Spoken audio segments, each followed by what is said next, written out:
ما قل ودل، برنامج يعالج مواضيع الساعة، لقاءات صريحة وجريئة وحوار بناء وموضوعي.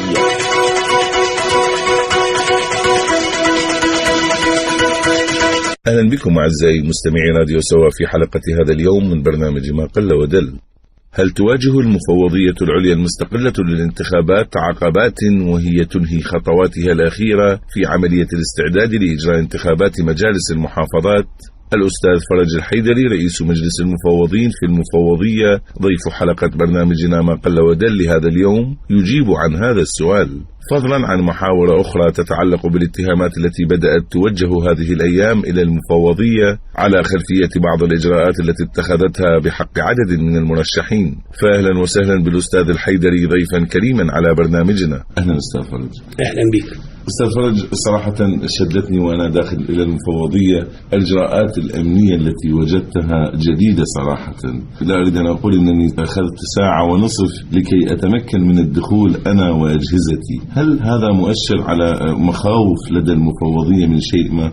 لا، الحقيقة هي مو مسألة مخاوف بقدر ما هي مسألة احتياطات. يعني أنت تعرف بأن تالي سنتر أو مركز العدوى الفرد سيكون هنا، وبالتالي تعتبر هذه المنطقة أو هذه البناية واحدة من أهم البنايات اللي أستطيع أن أقول لأنه النتائج تدقق هنا وتعلن أيضا من هنا. وعلى هذا الأساس وضعنا إجراءات مهمة، سواء كان بالنسبة إلى حمايات اللي خاصين بنا أو حمايات الشركات الأمنية اللي تعمل لصالحنا. فالهدف الحقيقة هو حماية، لأنه بعد أيام قلائل سيبدأ طبعا ممثلي الكيانات السياسية، مراقبين الكيانات السياسية، المراقبين الدوليين، هؤلاء طبعا سيراجعون المفوضية، وبالتالي يجب أن نأخذ احتياطات أمنية حفاظا على حياتهم وعلى حياة المفوضية أيضا. لكنكم ضمن المنطقة الخضراء وهي منطقة محصنة أمنيا، يعني هل هذه الإجراءات تعتبر إضافة إلى ما يحيط بالمنطقة الخضراء؟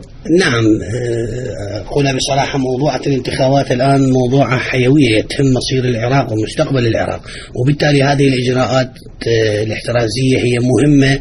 وطبعا نحن موجودين في داخل المنطقة الخضراء، لكن المنطقة الخضراء واسعة وكبيرة ولها منافذ عديدة، وبالتالي نحن مسؤولين عن الحفاظ على الجزء الذي يخصنا وهو طريقة دخول المراجع إلى المفوضية. هذه هناك تشدد وسيكون تشدد أكبر أيضا خلال الأيام القليلة القادمة. نعم أستاذ فرج، صراحة هنالك آراء ظهرت في الساحة السياسية تشير إلى أن المفوضية لم تعد مستقلة، وهذا قد يخالف الفترة السابقة عندما كنتم تقومون ببعض الإجراءات لتهيئة الكيانات السياسية. كان هنالك بعض الآراء التي تؤكد على استقلال المفوضية، أما الآن فظهرت آراء مناقضة. لماذا من وجهة نظرك؟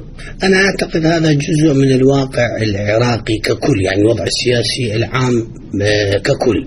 كلما تقترب من يوم الحسم، يوم الانتخابات، تبدأ تتعالى أصوات من هنا وهناك نتيجة مشاركة هذا الكم الهائل من الكيانات السياسية. حدود 502 كياس يصادق عليه، عدد المرشحين في حدود 14400. هذه الحملة الإعلامية، هذا الصراع السياسي الذي يخوض العراق الآن، وبالتالي الجهة اللي أسهل توجيه التهمة إليها ولسائلها من قبل بعض، لا أقول الكل، من بعض الكيانات السياسية، خوف من عدم إحراز نتائج معينة، فهو يضع خط رجعة من الآن وصاعدا، حتى إذا ما فشل في الانتخابات يقول ألم نقل لكم من المفوضية مسيسة. طيب أستاذ فرج، يعني ضمن الأصوات التي أشرت إليها هنالك إشارات تظهر بين الحين والآخر هذه الأيام بشكل خاص على أن المرشحين الكبار في انتخابات مجالس المحافظات يستخدمون المال العام كمفوضية. ما هو موقفكم من هذا؟ أعتقد نحن ذكرنا في أكثر من مناسبة، يعني المفوضية تضع تعليمات وضوابط ونظم مستندة على قوانين، وبالتالي إذا بما أنه ليس لدينا قانون للأحزاب، في هذا القانون يحدد السقف المحدد، يحدد سقف انتخابي للصرف لكل ناخب، فعند ذلك ممكن أن تضع الإجراءات على ضوء هذا القانون. ليس لدينا هكذا قانون، وبالتالي من الصعوبة بمكان أن اتهام شخص معين بأنه ينفق من المال العام أو من غير المال العام. لم ترد لدينا لحد الآن شكوى من شخص معين تجاه مسؤول كائن من كان بأن هذا الشخص المعني أو المسؤول صرف من المال العام. عليه أن يوثق هذه الادعاءات توثيقا رسميا، وبالتالي نحن نتخذ الإجراءات بحق هذا الشخص سواء كان كما تعنيه كبيرا أو صغيرا. ربما هنالك صعوبة في التوثيق كما تشير حضرتك أو أن نثبت ذلك بمستندات رسمية، لكن لو حصل وتم إثباته ما هو الإجراء الذي يمكن اتخاذه؟ الإجراء الذي سيتم اتخاذه هو كالآتي، يعني إذا كانت هذه الأموال فعلا من أموال الدولة ومن ضمن الضوابط التي يضعها المرشح عند المصادقة عليه أنه لا يصرف من المال العام، هذا موضوع جدا مهم، وبالتالي تنطبق عليه هذه الضوابط، وبالتالي طبعا يحال إلى التحقيق، وإذا تأكدنا من فعلا أن هذا العمل أو هذه التهمة هي صحيحة ستوجه طبعا له العقوبة، والعقوبة تختلف حسب كبر الجريمة.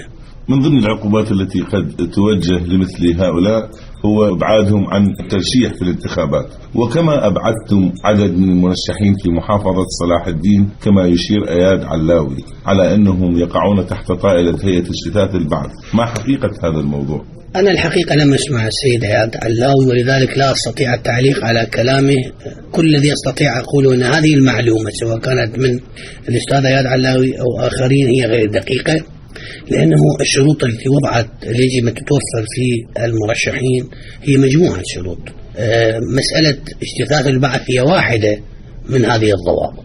هناك أن يكون منتمي إلى الأجهزة الأمنية، ما يكون منتسب إلى الجيش العراقي، أن شهاداته أيضا يجب أن نتأكد منها، ألا يكون متهما بجريمة مخلة بالشرف، أن يعتقد كل هذه المسائل، المتهم بالإرهاب. واجتثاث البعث هي واحدة من تلك الضوابط والشروط. فلماذا هذه الانتقائية في هذا التفسير لمجرد أنه شخص معين قد اشتمل باجتثاث البعث أو لا؟ هناك مرشحين شطبت اسمائهم كانوا منتسبين للقوات المسلحة، هناك مرشحين اتهموا تزوير شهادتهم كانت مزورة. نحن ننظر على المرشح كمرشح، لا يهمنا أي منطلقات أخرى. تتوفر فيه الشروط أهلا وسهلا، لا تتوفر فيه الشروط نعلن اسمه. سيد الحيدري، يعني في إشارتك لأنكم تبحثون عن خلفيات المرشحين إذا كان لديهم بعض الاتهامات أو إذا كان لديهم سجل جنائي، نستطيع أن نختصر هذا بسجل الجنائي. يوم أمس أعلن عن اعتقال أحد المرشحين في محافظة الخوت، كان اتهامه بأنه مختطف فتاتين. أنا ذكرت لك يعني هذا الكم الهائل من المرشحين، من الصعوبة بمكان بزمن قياسي أن تستطيع المفوضية التأكد من الخلفية الاجتماعية والسياسية والثقافية لهؤلاء. ما دون وزارة الداخلية في هذا؟ ألم تقدم لكم يد العون؟ نحن هؤلاء المرشحين أرسلنا أسماءهم لكل الوزارات المعنية، وبالتالي ترسل لنا الأجوبة، ولكن طبعا هذا يحتاج إلى وقت حتى نتلافى هذه المشكلة. وضعنا شرط أو تعهد يقدمه المرشح، هذا الشرط هو ملزم فيه حتى وإن فاز في المقعد. بعد ذلك إذا تبين واتضح للمفوضية وبوثائق وأدلة سيسحب منه المقعد. فالمشكلة ليست هنا، يعني مشكلة الوقت ليست، ما راح تلغي العقوبة ولا تلغي هذا التعهد، هو نافذ المفعول وإن فاز في المقعد. سيد فرج، موضوع الكوتا هنالك تفسيرات ظهرت من قبل الأحزاب والكيانات السياسية، يبدو أن كل يفسر موضوع الكوتا على هواه. يعني هل هو متعلق بالمرأة، بنسبة المرأة في المشاركة؟ هل هو متعلق بالأقليات؟ كيف تفسر المفوضية موضوع الكوتا؟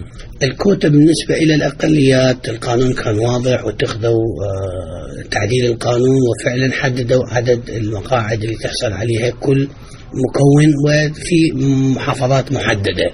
موضوع كوتة النساء، القانون الحقيقة لم يتطرق إلى نسبة النساء في المجالس المحافظات كما كان في السابق في مجلس النواب 25 يجب أن تكون نسبة.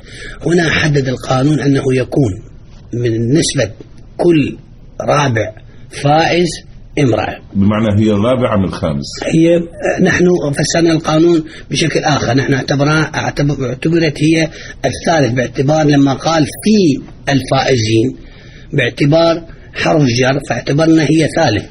يعني لو كنا نضعها كل 3 رجال وامرأة لكان يكون نسبة أقل.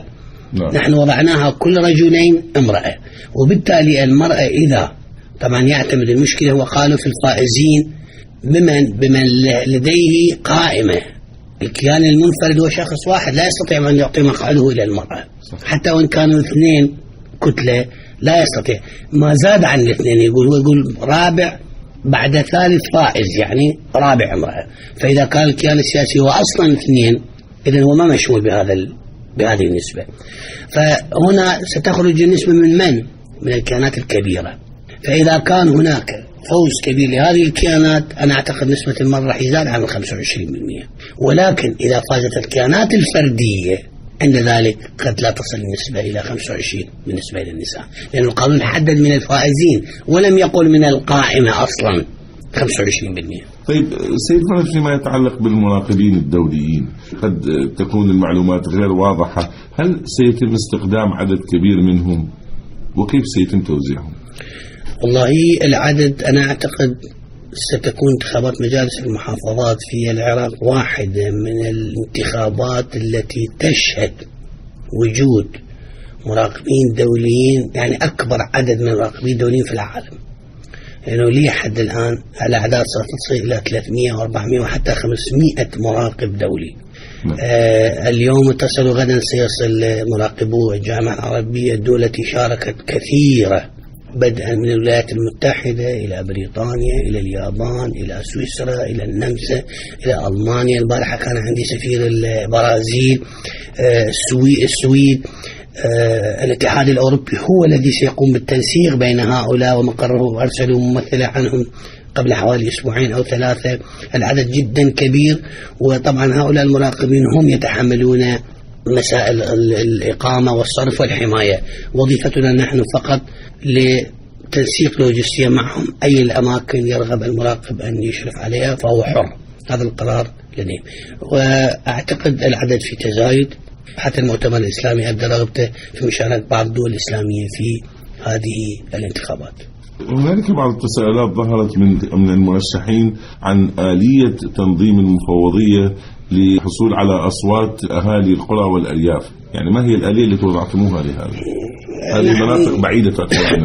والله يعني أخذنا بنظر الاعتبار هذه المناطق، وبالتالي سمحنا أنه استعمال وسائل النقل في بعض المناطق النائية في القرى والأرياف. الآن لدينا حدود 42,000 محطة اقتراع موزعة على كافة أنحاء العراق، وهذا العدد أعتقد كافي. قد تكون هناك بعض الأماكن مراكزها محطات الاقتراع بعيدة، ولكن مثل ما ذكرت سيكون هناك وسائط نقل يستطيع أن ينتقل بها الناخب من محل سكنه إلى المركز القريب عليه.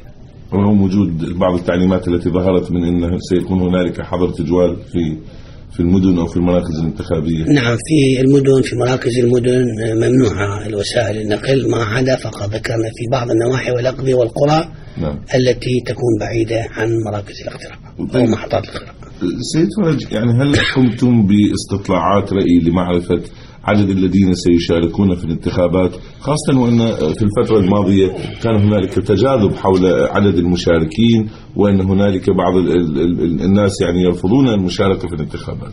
هذا الكلام سليم. قبل حوالي 3-4 أشهر كان هناك نوع من التردد بالنسبة إلى المواطنين الإقبال على الانتخابات، لكن مع قرب موعد الانتخابات وزيادة وتكثيف الحملة الإعلامية وهذا الوعي الوعي الانتخابي اللي صار عند شريحة كبيرة من المواطنين العراقيين، أعتقد أيضا الكيانات السياسية لعبت دور ومرشحيهم لعبوا دور في تعبئة الجماهير للمشاركة في الانتخابات. فهذه الحقيقة كانت الأسباب اللي وراء. نعم، بس بتعديها من الأحزاب ولا العفو.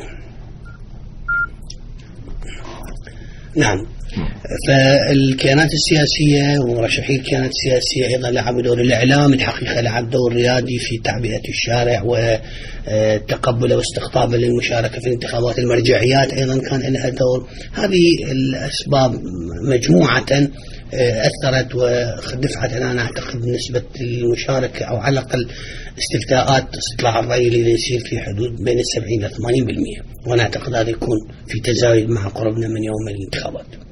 سيد فرج، كما قلت مع قرب يوم الانتخابات لم يبقى إلا أيام قليلة جدا على إجراء العملية الانتخابية.